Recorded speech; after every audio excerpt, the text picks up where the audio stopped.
Trauma is an overwhelming threat that you don't know how to deal with. So trauma is not the bad things that happen to you, but what happens inside you as a result of what happens to you.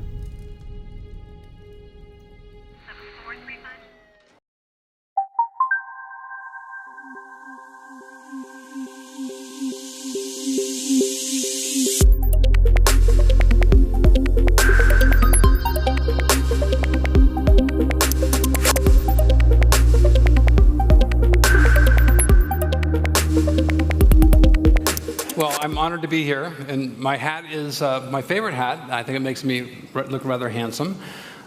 This hat is made from a mushroom called amadou. Amadou is a birch polypore, and amadou is a hard wood conch, and this mushroom is responsible for human survival not too long ago. There's no doubt that we all came from Africa. We went north. We discovered something new called winter. Oops. This mushroom allowed for the portability of fire. Moreover, you can hollow this mushroom out, put embers of fire inside, and carry fire for days. And the firekeeper of our clans, thousands of years ago, were absolutely critical for the clan's survival. Well, this mushroom has other properties, and when you boil this mushroom, it delaminates and becomes mycelium, a fabric. And so some ladies in Transylvania have kept this tradition alive. So this thread of knowledge has carried forth over thousands of years, and so many threads of knowledge have been interrupted because of famine, disease, and war. Well, this mushroom was first described by Hippocrates in 450 BCE as an anti-inflammatory as well as for cauterizing wounds. Another mushroom I brought, a mushroom friend of mine, also is a polypore wood conch, and this is agarikon. Agarikon is the longest living mushroom in the world, grows exclusively in the old-growth forest, now presently only known from Northern California, Oregon, Washington, and British Columbia, and a sky island or two in Central Europe. It was described by Dioscorides in the very first Materia Medica as elixirium ad longum vitam, the elixir of long life. And it was suggested thousands of years ago as a treatment against consumption, later to be known as tuberculosis. So I'm going to take you on a journey, and I'm going to take a radical left turn halfway through this talk. And I'm going to present some data that has never been shown to anyone else outside of my research team. So I am honored to be representing AAAS. On June 9th of this year, I was awarded as the Invention Ambassador. This is great. This is like the first audience that knows what AAAS is, so I don't have to explain that, but it's a huge honor. And I grew up in a small town in Ohio, and my brother John got me into science, and he went on to Yale. My brother Bill went on to Cornell, and we had this incredible laboratory in the basement, which they would not let me have access to. But they went off to college, and I suddenly had this fully equipped laboratory, including the radio from the aircraft carrier, the Intrepid. My father was on it, and after World War II, he got the radio. So I was listening to all sorts of things behind the Iron Curtain. I was just having a fabulous time. So my dream was always to live in the country and to be a scientist and have my own scientific laboratory. Well, on June 9th, I got that award. My brother John, we were competitive. And you know, like brothers are, you love them 80% of the time, and 20% of the time, they kind of piss you off. And so John really never respected, you know, my interest in mycology. What is this mushroom stuff? But so when AAAS gave me this award, it was highly vetted. I said, wow, you know, I can.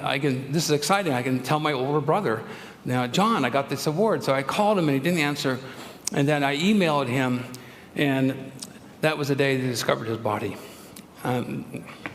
John died from cardiac arrest, standing up. And I just want to tell all of you, you have brothers and sisters that bug you. You know, think about the good times and how life is so precious and so short. So this talk is dedicated to my brother John, who first got me into science. So,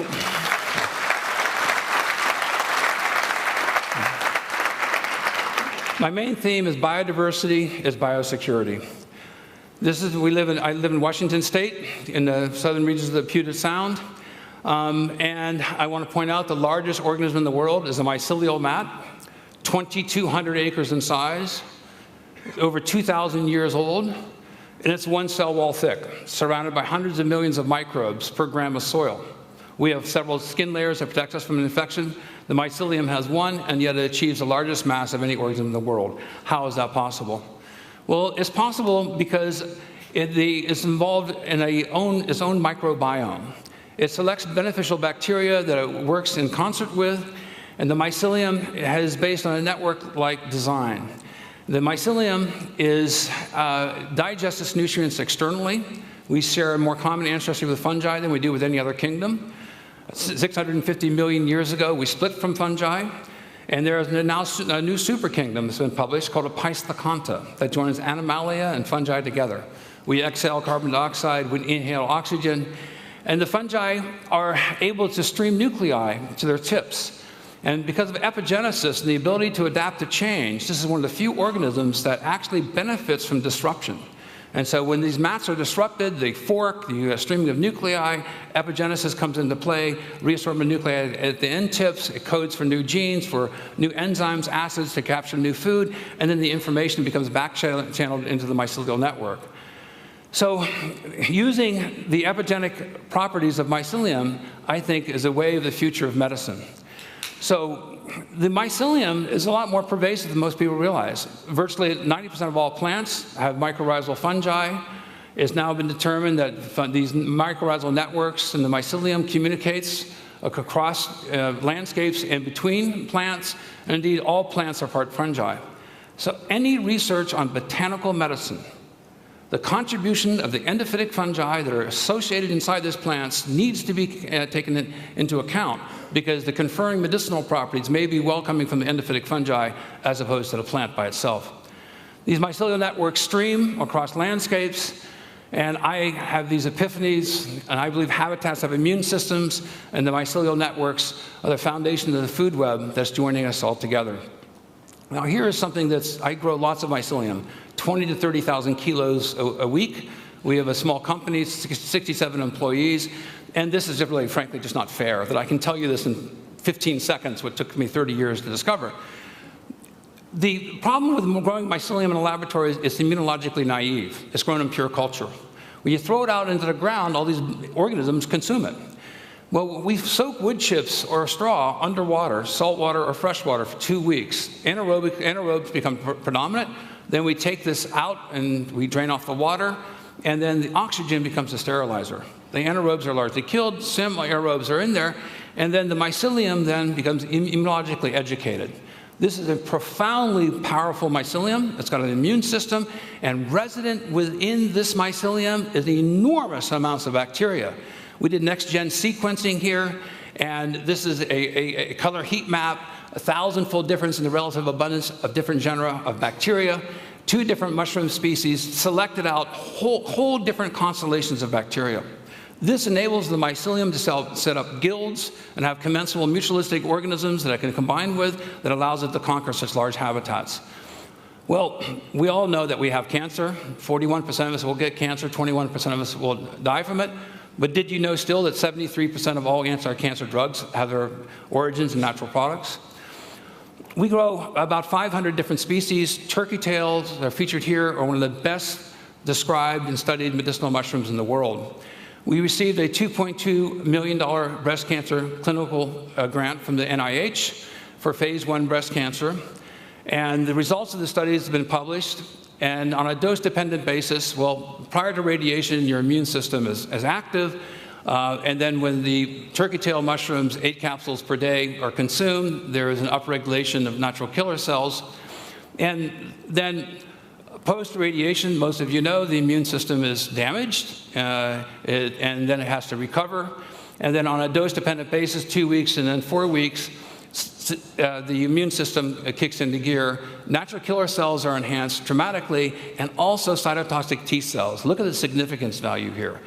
And so the immune system is activated by the consumption of these mushrooms. And there's TLR, TLR4 receptors. I don't want to get into that right now. But we've identified 7 different distinct pathways that the immune system is activated from the consumption of these mushrooms. Now, this became deeply personal to me in June of 2009, when my 83-year-old mother called me up. She's a charismatic Christian. She's not seen a doctor since 1968. She called me up and says, "Paul, I'm scared." I didn't even recognize her voice. She was shaking. I said, "What's wrong?" And she said, my right breast is 5 times the size of my left. I have 6 angry lymph nodes, dark and swollen on my right side. I said, I couldn't believe it. I said, why didn't you tell me sooner? And so I rushed her to the Swedish breast cancer clinic in Seattle. And then we got the worst news after the second visit. The oncologist said she should have been seen 2 years earlier. The cancer is inoperable. They could not do a mastectomy because of her age. They couldn't give her radiation therapy because of the same reason, because of the likelihood of infection.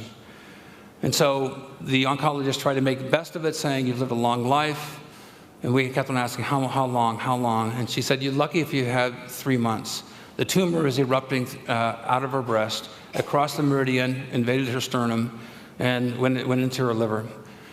So we had a circle meeting. Many of you have had this. We planned for her funeral. She chose a pink dress, bought the cheapest coffin that she could find because she was going to Jesus. There was a lot of tears. And then on the third visit, the oncologist said, you know, if your immune system could kick in, Patty, you might be able to beat this. And so she said, you know, there's this turkey tail mushroom study that's going on at Bastyr Medical School and University of Minnesota Medical School. You might want to start taking turkey tail mushrooms. Well, that's my mother said, well, that's what my son was talking about. But she had to hear it from a doctor, right? So my mother started taking turkey tail. She was on Taxol briefly, had a horrific reaction, refused to take it, and then she was taking Herceptin, a wonderful drug. Well, that was in June of 2009. And I'm happy to say my mother... Everything's gone. Everything's wonderful. Past all with flying colors. So thank you for your prayers. I love you. And I'll check in with you later. Bye-bye. She crossed the 5-year disease-free period. She's totally cancer-free.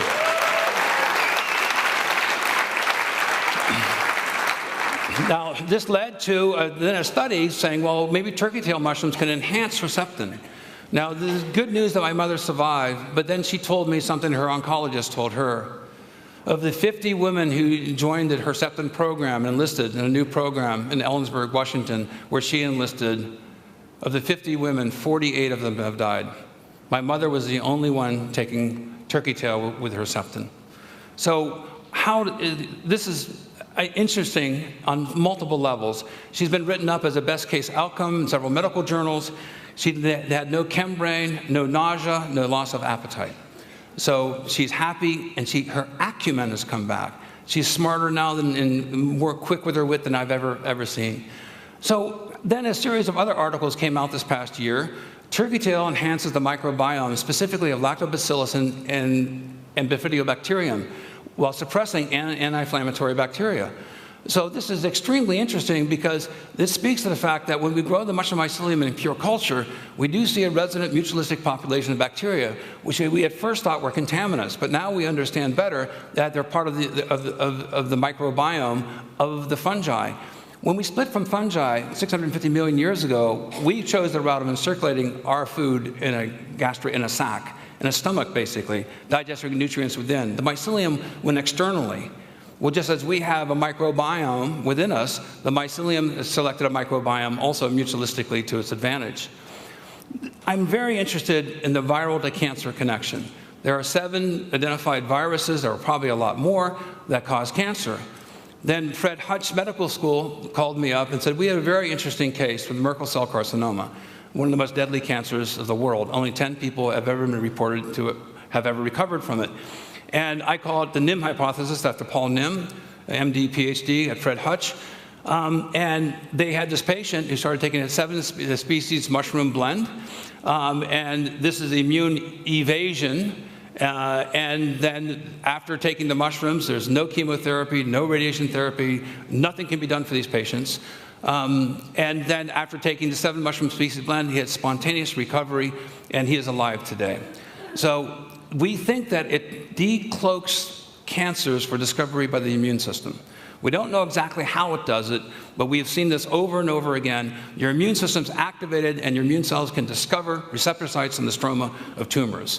This could go broad and be useful for addressing lots of solid tumors as an adjunct therapy.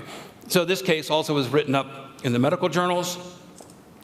And then Hailing Liu and I submitted an application to NIH to standardize the methodology for analyzing medicinal mushroom products. It was going to be open source, and unfortunately the sequester occurred, and we did not get funded for this, but it's a great paper that I'll be glad to provide to anyone who likes to see it. The mycelium produces extracellular metabolites, and in these metabolite droplets are all sorts of interesting compounds. I was working with the BioShield program of the U.S. Defense Department directly after 9/11. We submitted over 700 samples. And this is the samples of mushrooms in particular, agarikon, reishi, and chaga. And this is the selectivity index and the viruses H5N1, H3N2, H1N1. And the ribavirin is being the positive control. The selectivity index is an indication of antiviral activity. Our extracts were diluted from the mycelium 100 to 1. And this is the selectivity index of the diluted extracts that were far more powerful than the pharmaceutical control. Well, then we did bioguided fractionation at the University of Mississippi School of Pharmacy, and we've identified a group of sterols. This one has been unreported in the literature. I've given it the name fomitopsterol. So we have our first APIs here that are active against, in this case, pox viruses. Now, that's coming out of the same agarikon extract that was active against flu viruses. But when you sent these structures to St. Jude University, St. Jude Hospital, in order for tests against H5N1, they were totally inactive, which suggests that there's more than one antiviral API that's present within these mushroom extracts. NIH called us 3 times in the past month. We've submitted now 10 of these structures, potential APIs, for testing against Ebola and a wide number of other viruses. So resident with these mushrooms are very interesting complex molecules that we're beginning to discover. So after 10 years, I finally received a patent, universality of opinion by the 10 patent examiners. And it took a long time to get the patent, but I was happy to see that Vector in Russia published an article 2 years ago authenticating that agarikon is highly active against flu viruses. This article was published yesterday. So people are catching up, but it's great that other researchers are authenticating that which we had discovered. Now, working with agarikon and Dr. Scott Franzblau, who's the director of the Tuberculosis Research Institute at the University of Chicago, we started doing experimentation, and he started using our mycelium, and we did bioguided fractionation, and we found a new active anti-TB set of molecules, chlorinated coumarins. Now, this is interesting to me. This mushroom has dual activity against viruses and bacteria. Very few medicines do that. The majority of people who die from viral pneumonia actually die from bacterial pneumonia. And so to have something as a nutraceutical that can be broad-based against multiple viruses and multiple bacteria, I think is medically extremely interesting. My wife and I spent a lot of time in the old-growth forest. The forest used to be resplendent around the world, and now we are facing a radical change in our ecosystems through deforestation. So the composition and the ecology of the forests have changed. And 70% of the soils are composed of microbial mass, of which 40% of the mass is fungal. But because of our practices of logging and harvesting and creating monoculture, which in repetitive planting of trees leads to premature decline, disease vectors spread, the diameter of the trees becomes smaller, you lose that plurality of biodiversity, of ages of trees and their associated organisms. We have really changed the face of this planet. So I'm going to now take a radical left turn. So this is the case.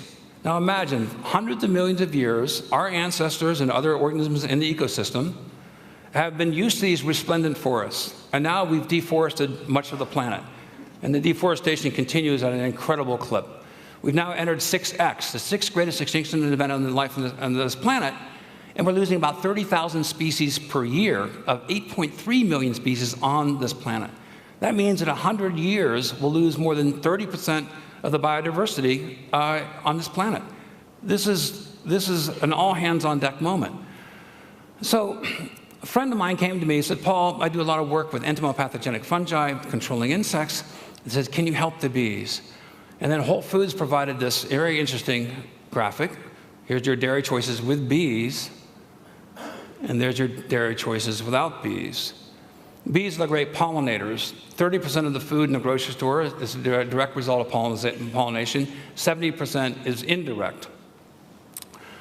And President Obama came out with a presidential memorandum, and there is a, what do we call it? We call it a hexafecta. There is like 6 different converging stressors on the ecosystem. Deforestation is one. The bees now don't have the ecosystem that it's evolved to draw from as part of its menu, its banquet of food.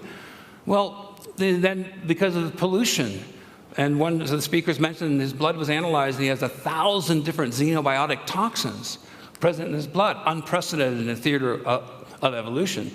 Mites are carrying viruses. And then you have the fact that the bees are being trucked hundreds of miles into almond orchards in the middle of the desert in California in January and February. This is totally unnatural. So the bees fly out, and when you see bees around a flower, that's the last 7 or 10 days of their life. The bees flap their wings until the wings are shredded, and the bees then, with a colony collapse disorder, the bees leave the beehive and they just don't come back. They just suddenly disappear. Now, it's a very complicated set of stressors, but just like there's colony collapse disorder, I suggest to you that we are facing cultural collapse disorder. This is the proverbial canary in the coal mine. So I had some very strange events in my life, a lot more than I can tell you, but I was growing mushroom mycelium in my garden. This is 1984, and I went out to my garden, and this is the mushroom beds, and I went, wow, what's going on here? I looked very closely, and bees had come to my mushroom bed, moved the wood chips away, and started sucking on my mycelium. I went, what is going on here? From day to night for 40 days. For 40 days, a direct stream of bees from my beehives to my mycelium, back and forth all day long. The mycelium shrunk from about 8 or 10 inches to about 3 inches. Well, I noted this in one of my books in Harrow-Smith magazine. Virtually everybody ignored me. I got one beekeeper from Canada wrote me, well, maybe that's why they go to sawdust piles. So, okay, I put that in the back of my mind. And then a friend of mine said, you know, what can you do to help the bees? And I thought, well, you know, I had this very weird experience in my garden in 1984. So here's Dusty in the old growth forest, and bears scratch trees. Well, we used to have a lot of bears, but the timber industry put a bounty on them, killed the bears, and only in the past 20 years we've come out with research finding out that bears bring salmon carcasses up on the banks and returning sea phosphorus from the ocean into the roots of the trees, which is a limiting nutrient for tree growth. So the industry totally got it backwards. Bears help trees grow. Well, the bears scratch the trees, and Dusty and I are hiking in the old growth forest and the South Fork of the Hoh, and we go around the corner and Dusty sees this bear scratch. Bam! The bear scratched a tree. The best bear scratch I've ever seen. That's why I photographed it. And I looked into this and wow, the timber industry says that bears scratch the trees and it causes a mushroom to form, which is related to agarikon. So we went back 2 years later, there's that bear scratch. Okay, so think about this. And the bear scratch the trees, and resin comes out, and bees go after the resins, and they get propolis, which is a very strong antimicrobial, and they use for patching up, spaces in the beehive. So the red-belted polypore, sure enough, was growing out of that tree where the bear scratch that we saw. So in a sense, the timber industry was correct. This is a parasitic fungus that kills the trees and then grows saprophytically. Well, also interesting, the mycelium breaks down pesticides, herbicides, and fungicides. Okay, so that's another box, another experience I had. The garden, now hiking in the old growth forest, a bear scratch, and I looked into why the timber industry was trying to kill the bears. And then this article comes out. These are all very, very recent. And it turns out that fungi produce p-cumaric acid, related to the chlorinated coumarins that Scott Franzlau and I found that are active against tuberculosis, by the way. And it turns out that the absence of p-cumaric acid stops the upregulation of the cytochrome P450 pathway. Bees only have 47 CPY genes, whereas most insects have 80. And the absence of p-coumaric acid coming from fungi turns off their monooxygenase pathway, and so they can't detoxify this accumulation of all these toxins that are become resident as they foray out into the farmer's fields sprayed with pesticides, fungicides, and herbicides. Okay, interesting. And so then it turns out that when the EPA licensed many of these fungicides and insecticides and herbicides, they didn't look at the consortium of them all coming together, and it turned out the sublethal doses of these toxins defeat the microbiome in the gut of the bee. So you have another problem happening here. Not only is this monooxygenase pathway of cytochrome P450s turned off, but the microbiome now is being damaged by glycosates, by the way, is one of the big culprits. So, Craig Ventnor, I hope you're listening. So then fungicide contamination in the fields is harming the resident fungi, and now we don't have rotting logs, we've got agricultural crops, many of the species of which are not native. Okay? So beekeepers feed bees sugar water, and up to 50, these are 50% water, 50% sugar. And this is because they need to have the sugar, obviously, for food. And then the bees are trucked hundreds of miles, in this case, the almond and walnut orchards for pollination. So the bees are now being fed pure, simple sugars, as opposed to the complex carbohydrates and polysaccharides that was coming from the sweat of the mycelium. So I had an epiphany. Why don't we take our mycelium, and my research team, gets credit for this, and we came up with myco honey. This is totally made from mycelium. It's like 90% sugars, but they're complex sugars.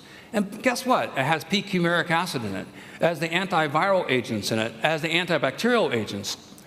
So we contacted Washington State University, working with Dr. Steve Shepard and Brandon Hopkins, and we started doing a series of experiments by feeding extracts of the mycelium to bees at different concentrations. This is called a stress test. They're in captivity. They only live 30 days. When the worker bees fly out and they're doing a pollination, if they don't come back, nurse bees are prematurely recruited to become worker bees, and they fly out. They abandon the brood. So it's a doubling down. Every time the fewer and fewer worker bees come back, nurse bees now have to go out and get pollen and food for the hive. So the larvae are abandoned, mites then proliferate, mites are injecting viruses into the larvae. Okay, so the mushrooms that we're talking about, including the one in my hat, amadou, reishi, and chaga, are polypore mushrooms in birch forests worldwide. Apis mellifera, the honeybees from Europe. It's not native to North America, but it produces prodigious amounts of honey. So there's chaga, there's amadou, and there's red reishi. We provided the bees with 12 different species. These are the three ones I'm going to talk about. I've never shown this before. This information just came in. The sugar control, in 1 week's time, the virus is increased by 63%. When the bees started sipping on the mycelium, the viral pathogen payload plummeted across these three different species. In week 1 versus week 2, the sugar control, the viruses, increased dramatically, and with the bees that were taking sips of the mushroom mycelium extract, the viruses plummeted. They went up here and they plummeted down on a dose-dependent basis. And so it also occurred with the red reishi. So now we're trying to get the right concentrations. And it's obvious now that if we use a combination of these, what added benefit will this be? But we don't know the way of the bee. Tomorrow, the Rosetta spaceship lands on a comet 300 million miles out in space. Well, we can find a comet, but we don't know the way of the bee. Now, I've spoken to entomologists about this. They spoke to their friends. No one's ever mentioned this. I spoke at a National Mycological Congress. I said, any mycologist out there, there's 500 mycologists. Has anyone ever heard of this? No one has. Bees go to rotted logs because of the immunological benefit, increasing their host defensive resistance, their complex sugars of nutrition, and the antiviral properties. I'm the first one to have discovered this. Really? How is that possible? We grew up with Winnie the Pooh, reading it to our kids. They're going after the rotted logs, and And we don't know the way of the bee. I think this says a lot. So Dr. Steve Shepard, he was so impressed, he provided this wonderful quote: as an entomologist with 39 years of experience, I'm unaware of any reports that extend the lives of worker bees. This spread is incredibly important. This is a period of high pollen acquisition. And so if you increase the workers' lifespans by 20%, it has a tremendous effect on a tipping point in favor of the colony surviving. So I suggest to you, let's be friendly. Let's be mushroomed. Scientists across disciplines need to work together. Biodiversity is our biosecurity. Now think of the bigger picture here. We were forest people. Bees evolved in the forest. The mycelium is conferring an immunological benefit to 2 animals, but it's unprecedented, as far as I know, that there is an antiviral agent that is dually active in helping bees and also helping humans. And these are from polypore mushrooms that are resident in the forests that our ancestors were dependent upon. So I want to conclude that humans, trees, bears, mushrooms are all terrestrial organisms that evolved to be interconnected within the mycelial web of life, Earth's natural internet. And I think the way of the future is using mycelial scaffolding within mutualistic organisms in the bacteria, using epigenesis, and then being able to have this quorum sensing and the response of being able to upregulate gene expressions that otherwise may not be present or upregulated with one organism, but quorum sensing can give upregulation of multiple gene sequences otherwise hidden in nature. This is the way of life. So as much as many of you are ultra specialized, I want you to think about the implications of what I'm showing you today. We were once forest people for hundreds of millions of years. We had forests that we're in contact with. We're losing the perspective of the synergism and the symbiosis of the ecosystem that's given us birth. I think it's wise for us to go full circle and to reinvestigate. Thank you very much.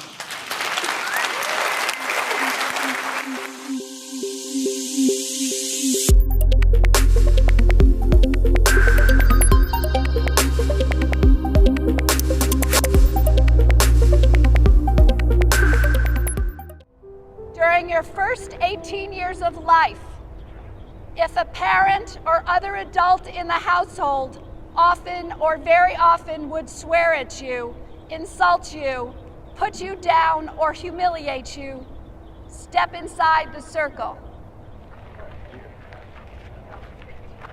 If a parent or other adult in the household often pushed, grabbed, slapped, or threw something at you, step inside the circle. If a parent or other adult in the household often or very often ever hit you so hard that you had marks or were injured, step inside the circle.